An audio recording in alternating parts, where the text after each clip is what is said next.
We're talking about the Sandy Ground Project, and Bill Lavin, thanks so much for being on and helping to spearhead what is going on. Since the Sandy Hook tragedy, 26 teachers and children left us on December 14th, 2012. I want you to tell me the story about how this started, and it has roots in 9/11. So let's start with how this started. Yes, well, I was a firefighter. You're a New Jersey firefighter. New Jersey firefighter in Elizabeth, New Jersey, 2001. So we responded that day to the World Trade Center, and months afterwards, we received that was obviously a horrific tragedy. So we received cards and letters from a lot of places, but one in particular was from a third grade class in Mississippi. And that was because one of our captain's one of our captain's nieces was a teacher down there. So we thought it was a nice gesture, but didn't think a whole lot of it at the time. And then fast forward to 2005, and Hurricane Katrina devastates the Gulf Coast. And so we were curious as to how these kids had fared.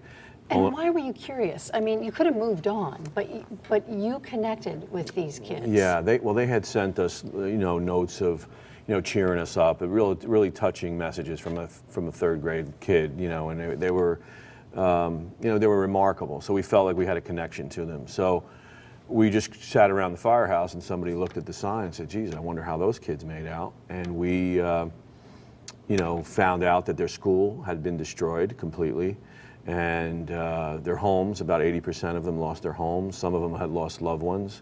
So I also was the president of the state FMBA, which is the Firefighters Mutual Benevolent Association, the labor union for firefighters in New Jersey. So I had the resources, and our guys, as firefighters do, come to the aid of those in need. Always. And so we raised close to $500,000 with the support of some really special people, and sent it to Save the Children, who we had great experiences with. They're one of our favorite charities, and in fact they're in the Philippines right now. In the wake of the typhoon. Right. So we sent them that money, and then they invited me to tour the area. They wanted to show me what they were doing with the money we had sent them. And of course, I asked to visit that school. And when we went to visit the school, the kids, this was 6 months after the storm, mind you, and they were still in trailers and still in tents. And so I said, what could we do? There's got to be something more we can do. And almost to every child and every teacher said they have no place to play. So that's where the playgrounds came in. We came back with 20 firefighters the first time, 40 the second time, and built 3 of the first 100% handicap accessible playgrounds in the history of that state, of the state of Mississippi. So that was one of the most rewarding things we had ever done. And just remarkable. The kids sang to us. We felt like rock stars, and it was a really great feeling. Now fast forward to last October, Hurricane Sandy hits us. The same thing, we respond to the coast. We never thought New Jersey would be hit this way, or New York and Connecticut. So while we were responding there and just about getting our feet back under us, everybody was getting power back, and we were feeling like, okay, we have this handled. December 14th happens in Newtown, Connecticut. Like the rest of the nation, I mean, all of our efforts stalled, and people, my association and me personally were extremely depressed and questioning, what are we doing? How are we going to get ahead of this? And then, remarkably, I got a email from a news station from Mississippi, and our friends down there. Again, the Mississippi connection. Right, who we hadn't heard from in 7 years. The teacher and a little girl, this little Carly Coyne, who we hope to bring to one of these playgrounds soon. But she gave me the idea. She said in this film, they were collecting Christmas gifts for our kids. And she said, we're paying it forward. We had a tragedy, you helped us, now we want to help you. But she said, thank you for the playground that I've been playing on for the last 3 years, but more importantly, for caring so much about us. And I remember the exact day I said to my wife, I think we should build 26 playgrounds along the coast of the 3 states and dedicate each one to the children and to the teachers. I said, and building these in places that were hit hard by Sandy. Exactly. So it's all coming together. Yeah. You're building hope. That's exactly what we remembered from Mississippi, was that it was more than just a playground we had built there. It was a symbol of recovery, a symbol of hope. and we saw that. So we wanted to build these in storm damaged areas, and one of the same feelings happened in Union Beach. This was Union Beach, New Jersey, is a blue collar community, and we built Jack Pinto's playground there, and it was in the shape of a football because he was a New York Giant fan, and in his favorite colors, and his brother Ben helped us build it, and his mom and dad were just remarkably strong. So we had people in that community who said to us, listen, I really didn't think I was going to rebuild here, but now I see this playground and I see that the community is going to come back. I think I'm going to stay and I'm going to rebuild. And that has been the theme, to have one tragedy, connected to another, and combine the spirit to try to have the spirit of a child who left us much too soon raise up an entire community, and that's what we've seen happen. When you first had this idea from this little girl in Mississippi, how did you approach Newtown, the parents of the children who were lost, the staff members? Was there a meeting? How did this come about to say, hey, we want to do this? What happened? How did it come together? I've been saying this is a blessed project from the very beginning. Everything has fallen into place. I'm not this smart, we're not this clever. I mean, I really believe that this is being driven from above. Coincidentally, my mother-in-law, I think is her grandnephew, is a principal in one of the middle schools in Sandy Hook in Newtown. So I put an email together, sent it to them. His wife got a hold of it, contacted us, got that to the first selectman, Pat Loja, who's been remarkable, and she was screening. I was told that they were getting 800 requests a day. So they somehow, they liked our idea and they got it to the families, and little by little, the first family was Ian and Nicole Hockley, Dylan's mom and dad, and I met with them in a diner, in the Blue Colony Diner on Route 84, and told them about what we want to try to do, and they loved the idea, and it just kind of, we met with family after family after family, and it seems, and I'm happy to say that all 26 families have embraced the idea. No. Nobody said no. Nobody said no, and I think that the idea, some have said this is the most appropriate way to remember their child, and the idea is to celebrate their lives, how they lived, their favorite color, their favorite animal, and not the way they left us, but in fact, how they lived. And the gift is not from us to the family, it's the other way around. It's the generosity of spirit that and I think it's certainly been cathartic for us and been cathartic for the families, because they see that little kids are going to enjoy a playground where they otherwise would not have, because of their little girl or boy, or because of their loved one, the teachers. So it's very special. You're building 26 for the 26 that we lost. There will be a 27th one as well. And tell me about that one, and where does it go? Yeah, the final playground will be, and we don't have an exact spot, but we know it's going to be in Sandy Hook and in Newtown, and that will be a celebration of all of the children and all the teachers, with a special piece, and this came from the families who felt not enough was done for the first responders. The cops and the firemen, the state troopers who responded to this incident, even the maintenance people in the school who had to go above and beyond and see, incredible horror. But that will be an homage to the first responders, that playground, and that will be a culmination of the project, and we're excited about that. So let's talk about the build. You have now completed 13. Can you remember where all of them are? I can. Okay, I'm going to test you. So where are they so far? Okay, so we started in Seabright, New Jersey. Our second one was in Union Beach, New Jersey. The third was supposed to be in Staten Island, but we ran into a little bit of politics, so that went into Ansonia. Dylan's playground is in Westport. The fifth playground is Vicky Soda's in Stratford. I think 6 was in Asbury Park.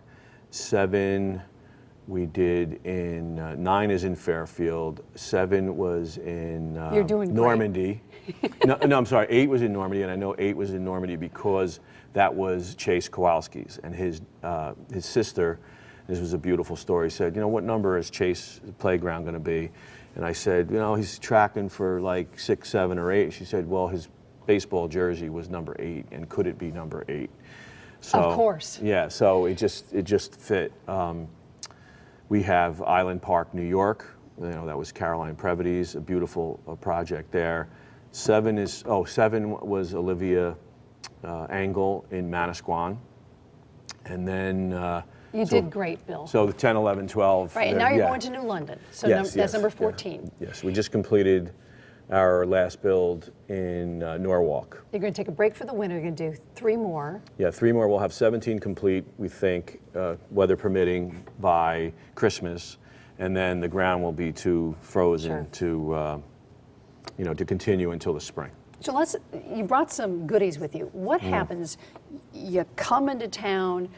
Take me through a build. What happens? Well, we start out by first, we want to build it in a community that welcomes it. You know, I've been a union representative, and I know not all communities, government officials are as easygoing as others. About a playground? Yeah. Well, we wanted them to embrace the playground, and we wanted them to build bridges for us and not roadblocks. So, the bureaucracy in some places. You're moving pretty fast. I mean, you've done extremely well. Yeah, there are more communities who want the playgrounds than we have playgrounds. So we hope to be able to. I don't think this is going to end. Are you all set with all the communities now? Or not completely. There's a few that we're trying, and there's the most inexact science to put a playground in a community and match it with the family. It's so driven by, the need from the community, welcoming, funding, to have the family where it makes sense, that they agree, that says, okay, this is a place that I think would be appropriate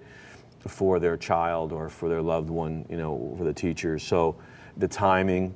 So we go into a community and we say, look, we have a family that would like to build a playground in this particular community. You have the need for it. You have an area that the playground that they had was probably destroyed by the storm. So that, those factors.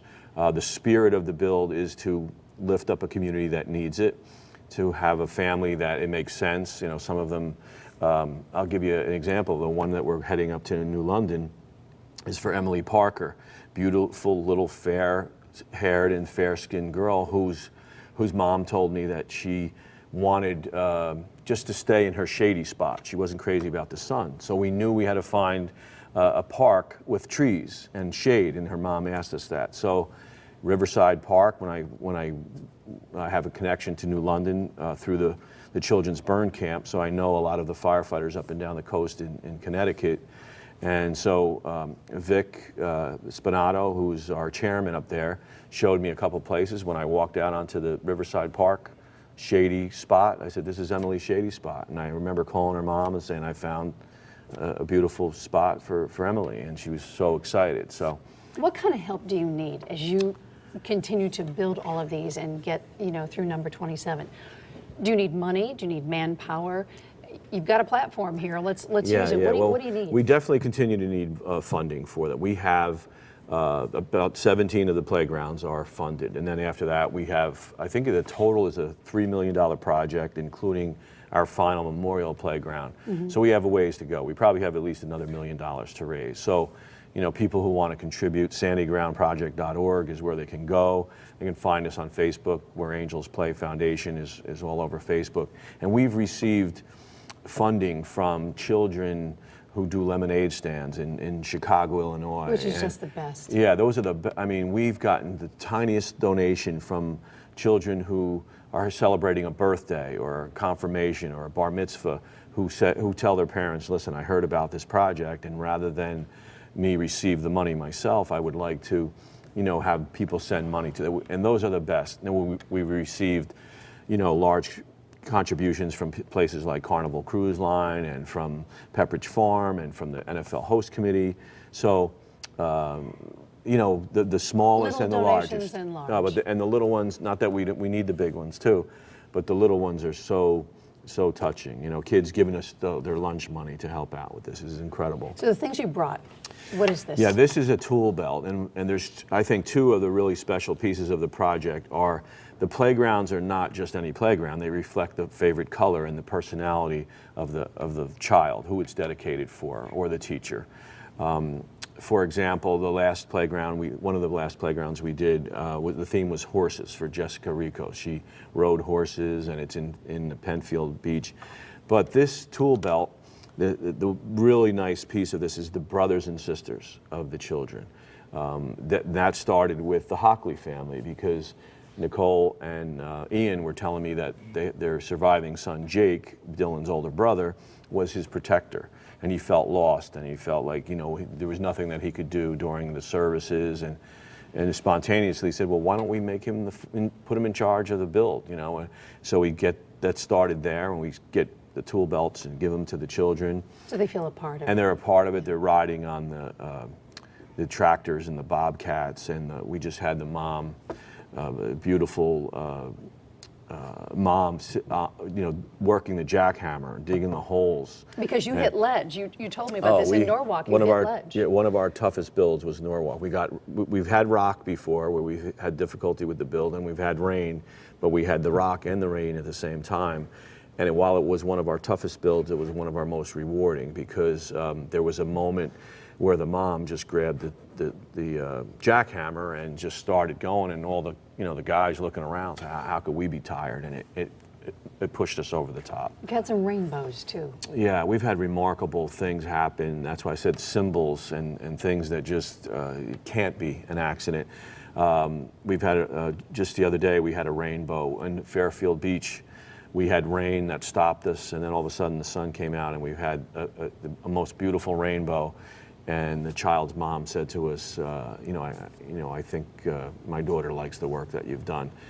The playground in Island Park, New York, is pink, because Caroline Previty's her favorite color was pink. So the guys worked all day, and the sun set on the bay, and the sky turns completely pink. And so you have these big burly firemen and police officers just in tears, crying like babies. We've turned into a bunch of crybabies, actually. Tell me about a Connecticut bell that figures into all of these playgrounds. I talked about Carly Coyne, and she was the little girl from Mississippi who gave us the idea. I wanted her and her mom to know what impact, and that in fact she's going to be responsible probably for millions of kids playing on playgrounds. Can't wait to meet her someday. Yeah, she's remarkable. I haven't met her in person yet. So I sent a letter to her mother saying that, one of my favorite movies is It's a Wonderful Life, and there's a line in that movie that says, one man's life touches so many others. In this case, one little girl's kind letter and gesture is going to impact so many others. So a friend of mine, Brian, was one of the guys who went to all the families' houses with me and kind of helped me through that, said, well, my favorite line in that movie is, every time a bell rings, an angel gets his wings. So I said, yeah, we should have a bell in each of the playgrounds. So I was telling the story at the children's burn camp, and one of the counselors says, I happen to know somebody from the Bevan Bell Company in Connecticut.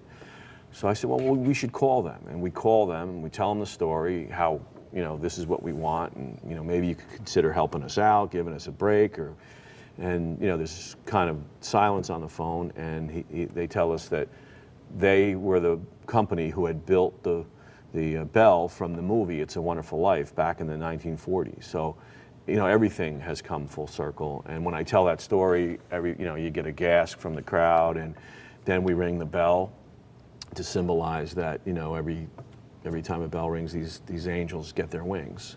It is a beautiful story, Bill, and as you get all of these built, and the 27th one, you're the type of guy, and I've only talked to you a couple of different times, but it's probably not the end of your giving back. This is just what you do. Well, you must be exhausted, emotionally and physically. Well, remarkably, we're not. And I wanted to say this, that I get to do the interviews, and it's my face that's out there, but I have an amazing team of people who have surgeries rescheduled because they don't want to miss any builds. They're remarkable, every single one of them. And sometimes I feel bad that, it's my face out there, and, people think it's me. In fact, when they thank us, we were embarrassed by that because it's a selfish project in that it's the best thing we've ever done for ourselves. I was the union official in New Jersey, where politics are about as ugly as they've ever been, and I would argue with legislators over pensions and benefits. This project has, in a lot of ways, saved me. So it's a gift to ourselves. It's a blessing. I've never been happier doing this. We've received money to do playgrounds in Atlanta for people, in Boston. We think we're going to follow up with our Boston firefighters and do work for the Boston bombing victims. Oklahoma, there was a lot of children killed in the tornadoes there. I'm going to be doing a presentation for the oil people there soon because of our connection with petrochemical firefighting. We actually go to school in Texas A&M. So there's so many things that are connected.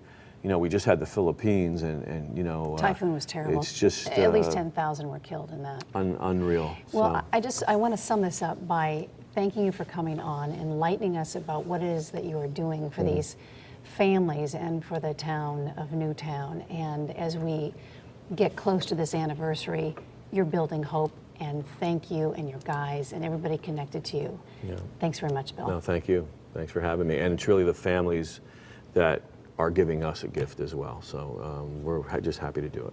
Thanks. Thank you.